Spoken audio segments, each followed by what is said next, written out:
When people say they feel drained by other people in their life, or they feel drained when they go out in public, they might think that it's the other people that are draining their energy. They may say, I just have sensitive energy, and when I'm around people, I can just feel how everybody else feels. But many times what's happening, what if it's not that you are just absorbing their energy, it's what if you are not being the real you and giving yourself permission to be the real you when you are around certain people. Think about that for a minute. There are certain people you are around in your life where you feel like you can just be yourself. You feel alive when you're around. And these people you call your best friends. And you give yourself permission to be the real you. Then there are other people in your life that you might feel drained around. There are people that might have personalities that are more edgy. You might be in a group of people in public and then be like, wow, I feel so drained. But what if one of the main reasons you feel drained is that you feel like you can't actually be the real you? You don't want other people to feel tension, so you start performing to be someone else. You start pleasing, or start trying to be perfect, or start trying to fix whoever you believe you need to be approved of, or to ease tension, or to fix so that you could feel safe inside of your own body. Well, what if you could completely transform this energy from the inside out and give yourself permission to actually be the most authentic you? And what if by being this most authentic you, you actually were finally respected? You actually finally stopped taking on the energy of other people. And by doing so, it completely transforms your energy from the inside out. So you'll see inside this live video that you're about to watch, where I was live and basically going deep on the pattern of people pleasing and all the ways we abandon ourselves and then drain our own energy, how to remove the belief that it's in other people or that other people are causing us to not be ourselves. When we begin to take our power back, everything changes. You'll see someone ask, like, how do we protect our energy? And understand that protecting your energy is something you're not going to have to do by the end of this video. You will have a completely new perspective about how you feel about you and how about you relate to other people. So this video is that of a live that I did on Instagram, and I get into a flow state, and what we do is we go deep on understanding all these subconscious patterns, how to completely transform them from the inside out, how to finally start giving yourself permission to be the real you, knowing it's not your job to manage how people think about you. It's not your job to ease tension, and how as you begin to embody this energy that's present to the moment, and you let go of performative energy, you let go, which is basically controlling the outcome, you start to become more free. This will completely shift your life from the inside out, and the things you learn in this video are going to help you create that identity level transformation. So let's get into it right now. It is draining to be around people when you are not giving yourself permission to express the real you. And what can happen is people might go out into public or be around people and say, I'm drained around people. Those people over there, they are draining my energy. And while there's some people that obviously could have toxic energy that you don't feel more alive around, something to become aware of is where you have the ability to take your power back is in choosing to be authentic, choosing to be vulnerable, choosing to express the real you, choosing to realize that when you're expressing the real you, if other people feel tension, or they like it or don't, that's not your thing to manage. But imagine if you literally believe it is your job and your responsibility to control how people think about you. Or you only feel safe inside of your body when other people feel good. So if you have that belief, that subconscious pattern from childhood, which we're going to talk about, then you will go around feeling drained around other people because, let's be honest, when you abandon yourself, that is draining. When you are taking responsibility for how other people think about you, that is draining. If you are a people pleaser, someone that as a kid you decided your job was to please other people, to receive their validation or approval, or to ease their tension, guess what? You will go around feeling drained. And you will go around abandoning yourself, and you will go around taking responsibility for everybody else. Many times, someone that is a people pleaser as an adult decided subconsciously as a kid, being a parent pleaser, pleasing a critical parent, or a parent that just was very maybe hard to please, then there was a decision made. I will be this way. And then you take on the responsibility and learn in a way not to nurture your own authenticity and vulnerability. Do you see? So what can happen is people that are intending to please other people do so at the expense of their own authenticity. And the belief is that if I am this way, I'm going to receive validation and approval. Deep down, though, the validation and approval wants to come, like the inner child wants to be validated and approved of. That's like the deeper layer there. So understand that when we're talking about authenticity, when we're talking about like think about it. There are certain people you are around that you can just be yourself, right? And those people give you literally like you feel more energetic when you're around them. Is it interesting that those people that you feel energized around, you can just be yourself? You give yourself permission to be yourself. Am I right? But there's other people that when you're around, you feel drained. Maybe you've normalized people that take, or you've normalized people that have really high expectations of you, or you've normalized that if they do have high expectations of you, you feel obligated to live up to those expectations. The belief is, if I can live up to those expectations, I will be enough. Do you see? If you have questions about overcoming people pleasing, taking on the energy of other people, understanding, giving yourself permission to be the real you, go ahead and comment it. Go ahead and comment it right now.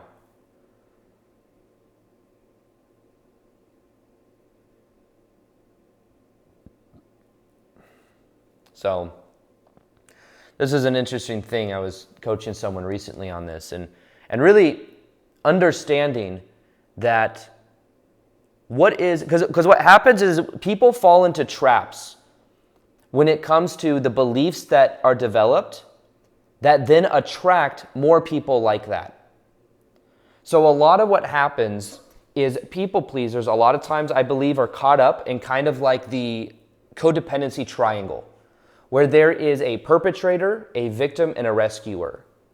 And the perpetrator is always the controlling person, the narcissist, the person not adhering to the boundaries. That's the perpetrator energy.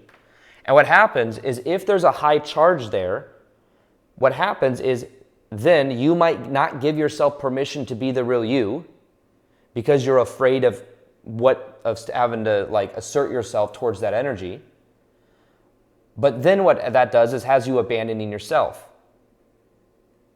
And then you might rescue other people from that energy because you feel value out of that. You may have also decided that as a kid, I need to be good. And to be good means I stay out of the way. I please. I help. I don't ever focus on myself. And these decisions as a kid that were made keep you in patterns. They keep you attracting the same people. But if you develop the belief that everyone is controlling, guess what? You will attract people into your life that reflect that belief. Because there's a charge there. Whereas if that energy isn't charged, you won't be attracting it in the same way. So it's like the aversion to it, the resistance of not wanting it still pulls it in because you believe all people are controlling. But that's like a us versus them mentality, and it takes the power outside of you. There's nothing you can do because this person's controlling. What if someone can be controlling and you can either choose not to be around that energy, or you can realize it's not your responsibility to please them and you don't need to live up to that energy, responsibility.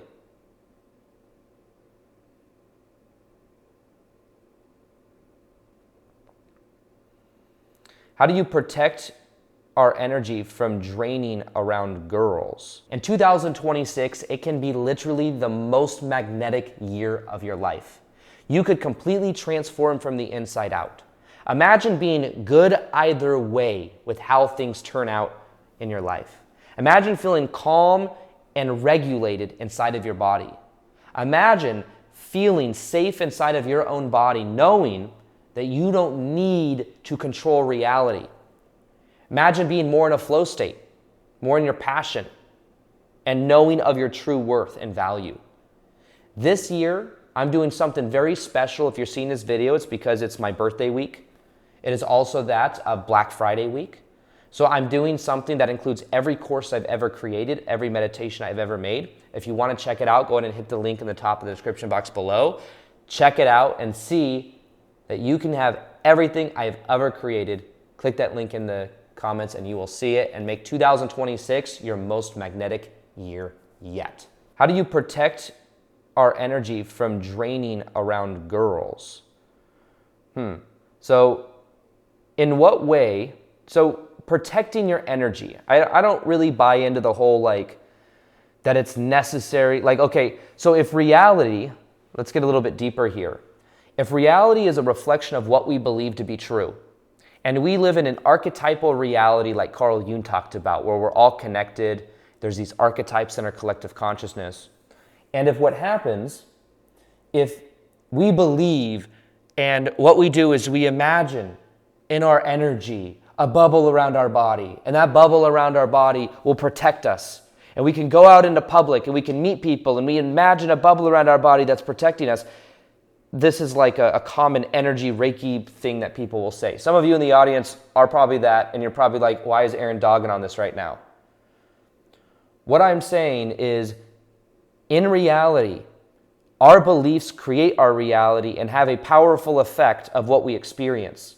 If we believe into the energy that if we put a bubble around our body and we go out in public and there's people out there that are trying to drain our energy, but we assert this bubble, we may give ourselves permission to not absorb their energy.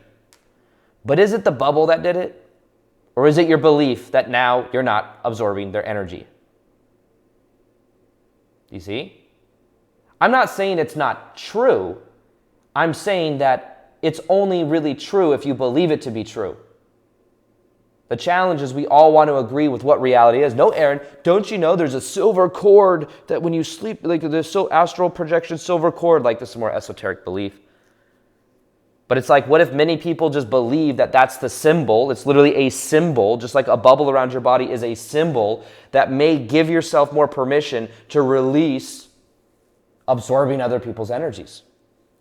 It may give you permission to separate and to feel the separation between you and others. So the question itself is how to protect our energy from draining around girls. You probably believe that when you're around women, your energy is drained. You might believe that growing up, maybe mom or sister or something like that, or women in general, somehow drained your energy. Or you believed that you couldn't be yourself around them. Who did mom want you to be growing up? Or who did some woman, authority figure maybe, grandma, want you to be growing up? You may have then decided, I can't be myself. But then you can develop the belief of us versus them and then say, all women, I can't be myself around. Is that true? Should you put a bubble? Here's what you do. You put a bubble around your body. Go out in public with the bubble around your body and imagine fire that's dissolving the energy cords. What I'm saying is beliefs create, if that works for you, do it. But ultimately, you could just make the choice that you don't absorb people's energies and that their stuff to deal with. It's not your responsibility to manage how they think or feel about you. And then you could be more free.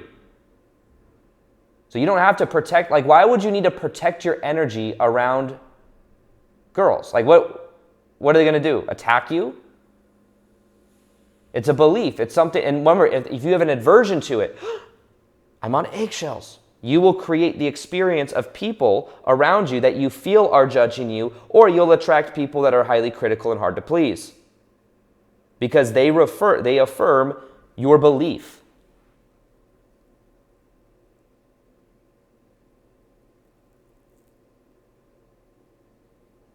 Why is it just a handful of people that I feel okay to be around? It's an interesting question. Once again, back to the core of what we're talking about. There's probably a handful of people you give yourself permission to be the most authentic you around. Because remember, it's draining to abandon yourself. It's draining to be who someone else wants you to be and to not be the real self. It's draining to be performing. Like when I get on here and I go live, very often what I'll do is I'll feel myself flow in sometimes of sharing authentically and getting into a flow state, which there's no real thinking involved, there's no attachment to outcome involved. And there's times where it's like it can feel more performative, which is draining. And those are the ones where I'm like, don't really feel it. But the ones where I'm in a flow state literally gives me, here's the interesting thing. When I'm in a flow state, I'm giving myself permission to express the most real me. Not thinking about it, not trying to control your perception of me. I'm just being the real me. A lot of times, those are the lives where I'm sharing the most of my personality. Those are where I'm having the most fun.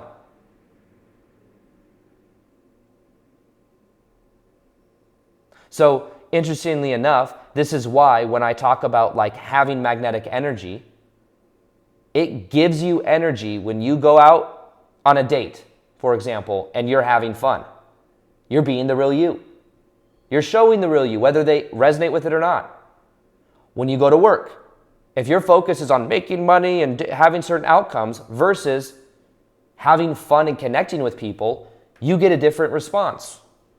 You're also giving, like the days I would go to my old 9-to-5 job where I sold women's shoes that I was having the most fun, I was being the most authentic me, those were the days I also did the best. But the days it was performative, and performative is always attached to an outcome. Do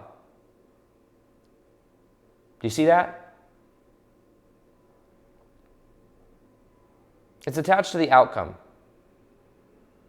It's attached to what people think of you. It's attached to perfect, what you believe is necessary to be good enough. And isn't that draining? This is where we're talking about things that either give you energy or things that actually drain energy. And things that give you energy are when you're around people, you give yourself permission to be the real you around. And they're also when you are allowing yourself to get into a flow state without being attached to outcome.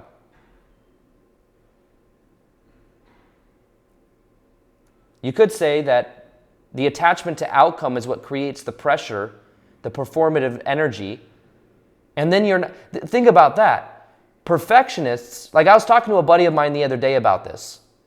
I've talked about him in a recent video too. He's a YouTuber, he's got 2 million followers, good friend of mine.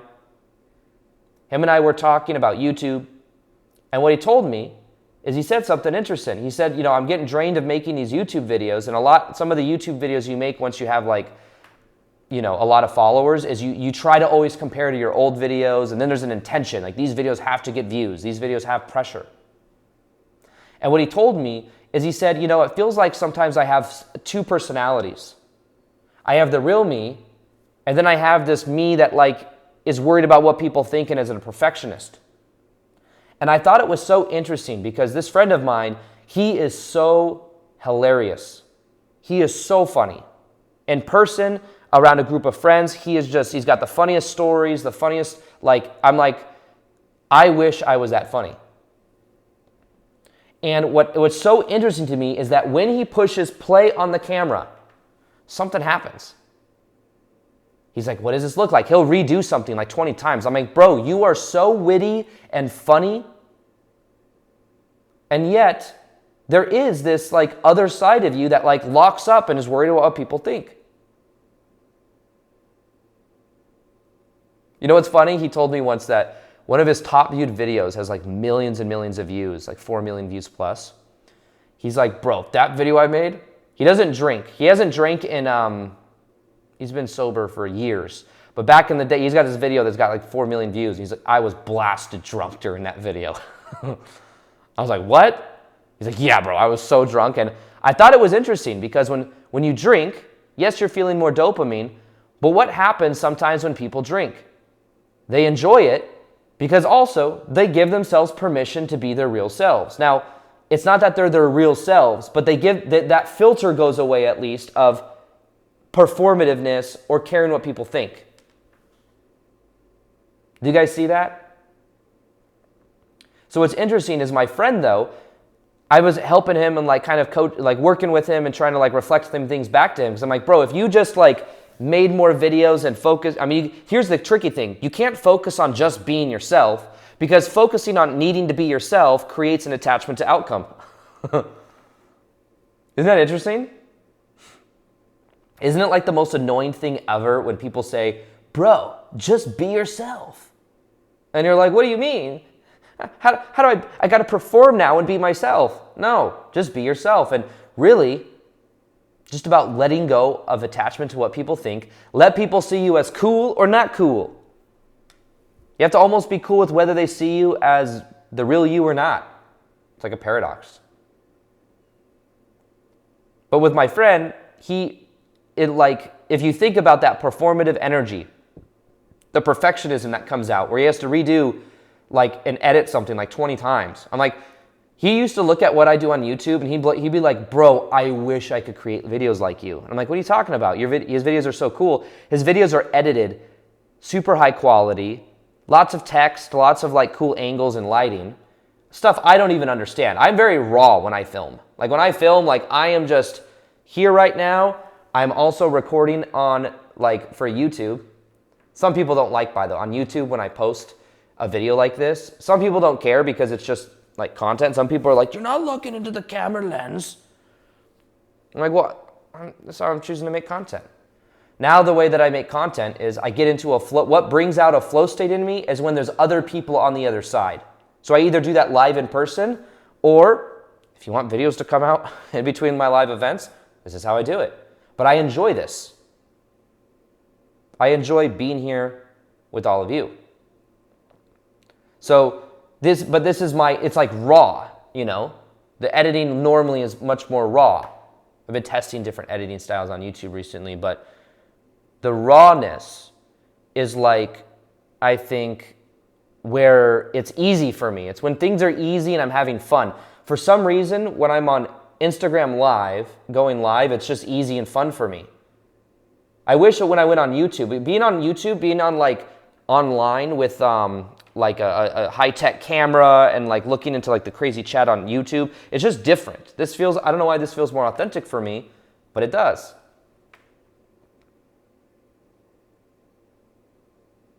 Yeah, someone said that's a blanket statement. Not all women are doing that. So with the person earlier that says how do you not be draining around women? First off, there's a belief that women drain your energy. There's a belief there. If you need to stop absorbing their energy, there's a belief that you need to protect your energy. There's a belief that they take your energy. And it also creates an us versus them mentality where women are the people that are trying to control you. What kind of women do you think you'll attract into your life? And remember, what we're saying, kind of summarizing the idea earlier, if you put a bubble around your body, you could go out and do that little Reiki practice and you'll protect your energy. And what I'm saying is, if that's the practice you have to do to give yourself permission to be the real authentic you, then do it. But what I'm saying is you don't need it. Feeling high vibe, or whatever term you want to give it around people, is very much about the degree to which you give yourself permission to be the real you. And for some of you, the biggest transformation you'll experience in your life, the biggest transformation you'll experience if you're someone that's taken on other people's energies growing up, and if you're someone that identifies as a people pleaser, is the biggest shift will be when you begin to actually embrace your dark side. You're afraid that your dark side is going to cause abandonment in your life. People are going to reject you if you embrace your dark side. The very thing you're afraid of embodying is the key to freedom. Think about this. You might feel like you're in a box. You might feel like you are trapped and not able to be yourself when you are around other people. And you might say it's them draining your energy. But really what may be happening at a deeper level is you are trying to stay within the inauthentic confinements of who you believe you need to be to receive love. And if as a kid you had to be perfect, performative, ease tension, the people pleaser, guess what? That's not the real you. That's a performative you that you believe you have to be in order to receive love. Conditional love at that. And what I'm saying is you can remove that box by leaning into your dark side. Embracing leaning into tension. Realize that someone else's tension is not your thing to manage.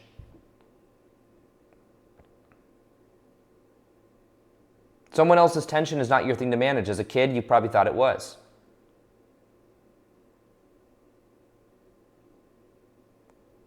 So a huge breakthrough for many of you watching is actually realize your dark side is, you think it's this evil thing that you don't want to see and you don't want to open up Pandora's box. But when you start being the real you, you will start being authentic and start feeling more alive.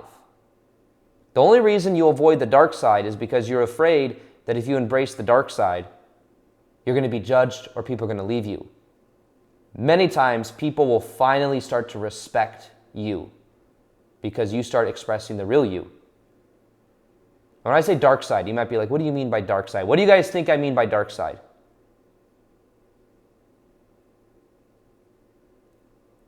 What do you guys think I mean by dark side?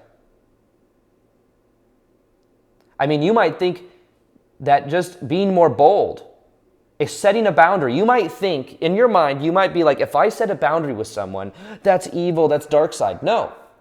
You expressing the real you might be authentic. You might just be judging it and keeping yourself in that box, and then you feel drained. Some people say, hey, that bubble works.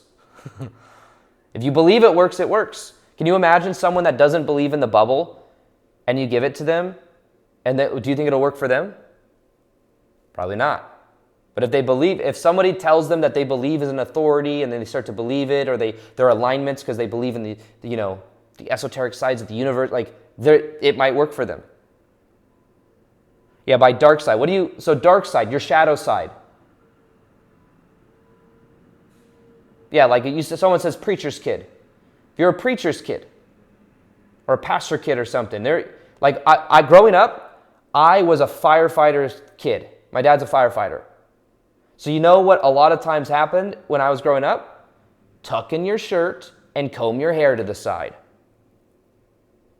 Tuck in your shirt, comb your hair to the side. I was a reflection of my dad, and I had to look a certain way. And what was interesting is there was a pressure to look a certain way, to be a certain way.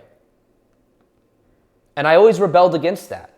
I wanted to grow my hair out, but for a while I couldn't because I was the firefighter's kid and I had to look perfect. I was a reflection of him. and I wanted to have long hair, my dad was always like, when he eventually loosened up, but for a while he was like, you're sagging your pants. I was not sagging my pants, bro. They just weren't pulled up to my freaking like belly button. But like, you don't want me to see, I don't want to be bad. I don't want to look bad. I got to be good. I got to look good. You guys want to hear a funny story? You guys want to hear kind of a funny story?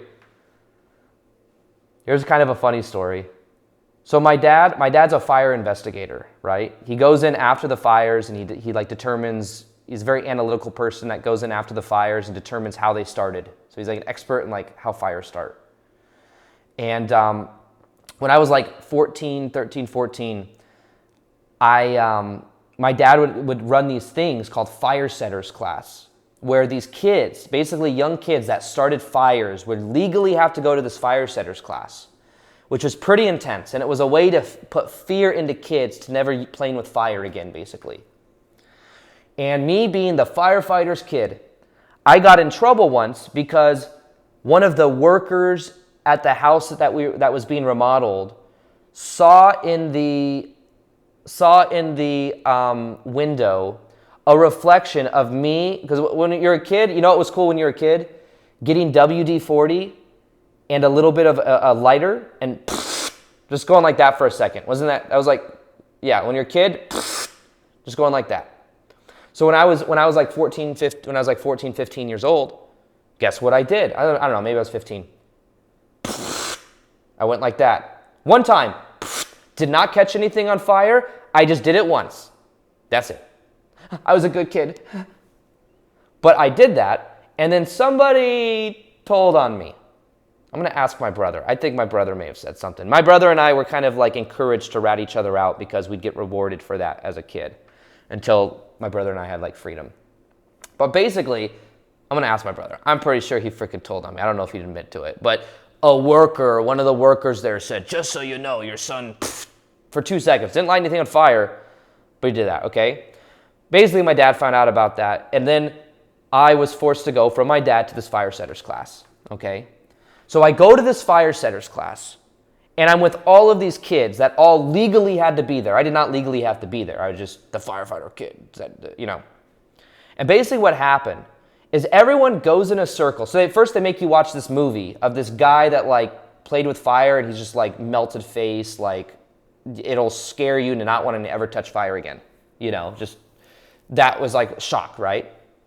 Then we go around in a circle, and everyone shares the things that they did to be there. And then my dad and his group of firefighter people basically ream them out so that they never want to like start, touch fire again. All right? So here's some of the things these people did, okay? One person was jealous of some other girl talking to her boyfriend, so she literally lit this other girl's hair on fire. That was one thing that happened. Like somebody lit some girl that had a lot of hairspray in her hair, lit her hair on fire. She was there legally. Someone else, I remember these so well, by the way. I remember this one kid, he was there because he filled a tennis ball with gasoline, lit it on fire, and then threw it in an apartment building balcony and lit a house on fire. Okay? And then somebody else, group of kids at this rich kid school, Anthem in Vegas, it was a rich kid school. These rich kids that looked super entitled and rich, they had like really nice clothes and stuff. Whole group of friends were there because they filled up a tire with newspapers, lit it on fire, and rolled it down a hill. That's something they did. And there were like 2 or 3 other crazy things. And then it gets to me, okay? Me, the firefighter kid with my pants pulled all the way up to my belly button, my hair combed to the side. And it gets to me. And you know what I say? I say, well, what I did is I got the flame and the WD-40 and I went, pfft. And that's all I did. And everyone else is there is like, why is this person here? Like, look at what all these people did. And then afterwards, my dad's like, you know who the most intense worst one there was? I'm like, who? He's like, you. Because it was like this, I'm like, what? I'm like, no, it wasn't. It was all these other, like, I think the tennis ball with gasoline in it was a little bit worse than what I did. But the point of that, the reason I'm sharing that is that his friends really dug into me because they knew I was his kid. So like, yo, blah, blah, blah, blah, blah, blah, like trying to get me not to like ever touch fire again. And even now, like, it's funny, sometimes, you know, when I meditate by staring at a candle flame. And sometimes my dad, like when I used to live with my dad when I first got on YouTube back in the day, he'd be like, but be careful. Be careful. I'm like, Dad, literally, the candle flame, the only time the candle flame is there is when I'm staring at it. Those of you that know my meditation practice, right? My meditation practice, you stare at a candle flame. I'm like, the entire time the candle flame is going, you're staring at it. But that it's just funny. It's just funny being a firefighter kid. But who did you decide you had to be to get mom or dad's love growing up? If I kind of rebelled against that, honestly. There was maybe a part of me that knew my limits to that, but the reason I'm sharing this is, you know, who did you have to be growing up to get the approval or validation of mom or dad? And if there was really high stakes, you might also rebel against it. But do you see how rebelling against it can, like sometimes I would rebel against something, even if it wasn't authentic, just to prove a point, just to say I'm not controlled, which also kind of isn't the most authentic thing. So it's like that idea of whatever you resist persists. Right? So anyways, that's my story about that. Kind of random. Okay, we can change the subject from the whole fire thing. Yeah, it's interesting how as a kid you go through like a rebellious phase. It's considered in Carl Jungian psychology, Carl Jung, one of the most like profound psychologists of the last couple hundred years ever, talks a lot about individuation. And when you're going through the phase of being a teenager, you're starting to see who you are away from mom and dad. Starting to individuate, to become who you really are. And that's when you start developing like a tribe, like your friends. It's a little different energy than just like wanting to be around your parents all the time.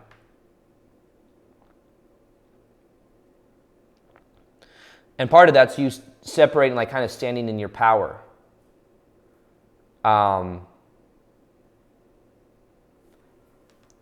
But when you, part of individuation too is in a way rebelling against, there's this, I mean, I won't get into this whole like story, archetypal story that was on like masculine energy, but part of it is, it's called stealing the key underneath mom's pillow for men. And the idea is that mom has her dreams about who you are, her dreams and hopes about who you are, and she just loves you oh so much. And she's got this key that's underneath her pillow. And what's inside the basement is a cage. And in that cage is the wild man. It's the part of you that she's afraid of. It's the part of you that you may have not tapped into yet. And in order to become the most masculine, integrated version of you, you have to embrace the wild man. But to get it, you have to literally steal the key from underneath mom's pillow, which a lot of people don't want to do because they don't want to be causing mom to worry. They don't want mom to think about them in a different way. They want to just do what mommy wants them to do. Stealing the key is a symbol for being more authentic and following your purpose, even if mom or dad don't like it. The wild man in the basement is the part of you, it's kind of like that dark side we've been talking about on this call, the shadow side. But also, this part of you that maybe you haven't tapped into. And the key that opens that up allows you to be free, allows you to tap in a deeper reservoir of who you really are. Anyway, that's a whole, is it called Iron John? I think it's called Iron John, name of that book. Anyways, so part of the purpose of why I'm sharing that, all of this, is you'll go through the journey of individuation of being the real you and realizing it is not your job to make your parents, to just live according to your parents' wishes of you if that's not also your path. So many people just want, there's people that like go to school for like 10 years to be a doctor just because their parents want them to be a doctor. And then you live a life in this box that you don't want to live. Instead of doing what you want to do. Does this make sense?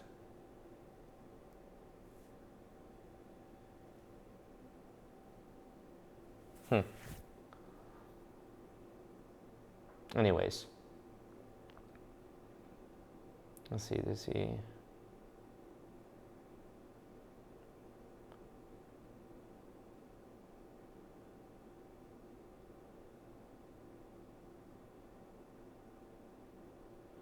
So it says, why am I always the one to be made out crazy in the relationships? Because I say how I feel. Well, what do you mean by you're being made out crazy? Now, sometimes also subconsciously, if we believe we might be crazy or high maintenance, we may not feel worthy to have people around us that like kind of nurture that energy or at least like don't judge it or shame it. What can happen is we may attract people that kind of reflect that belief back if we have the belief. Now, you might also be surrounding yourself with people that aren't emotionally vulnerable, and therefore that's uncomfortable to them, and then sometimes the easier thing is that you're crazy. But being made out to be the crazy one in relationships, is that actually true? Is that actually really what happens? Sometimes we believe that, and therefore you might experience that. But you also might be creating it. I was watching another creator, someone that I saw a video pop on my Instagram the other day of someone else, and they were talking about like how somebody else ghosted them and they felt abandoned, and they expressed how they really felt, and then when they expressed how they really felt, that person didn't reach back to them. But also one thing that I could see in this video is that they said that like 12 days later that person didn't reach out to them or something. They had to reach out to them, and like it was this thing. But if you're counting down the days and like taking score and saying you better do this or better not do this, it's putting a pressure and almost like a repellent energy into the situation. But also you might be literally kind of projecting it into the space as well. Like somebody that's not worried about being abandoned or whether someone likes them or not, they're not counting down the days that someone doesn't text them. There's not that expectation. Does that make sense? So I can almost see that part of it that's just self-created. Does that make sense? It's like self-created. It's like, or they may believe that anytime they express their vulnerability that other people leave. But the irony is that when you get to a place to where you're good either way, you're not attached to what they do or don't do, it's like more people might stay around. If you want a meditation that will help you let go of needing validation or approval from other people, one of my newest meditations that I just made, one of my most powerful ones, has to do with connecting with your inner child to start to feel whole and complete from the inside out. Listen to this meditation for 21 days and watch what happens.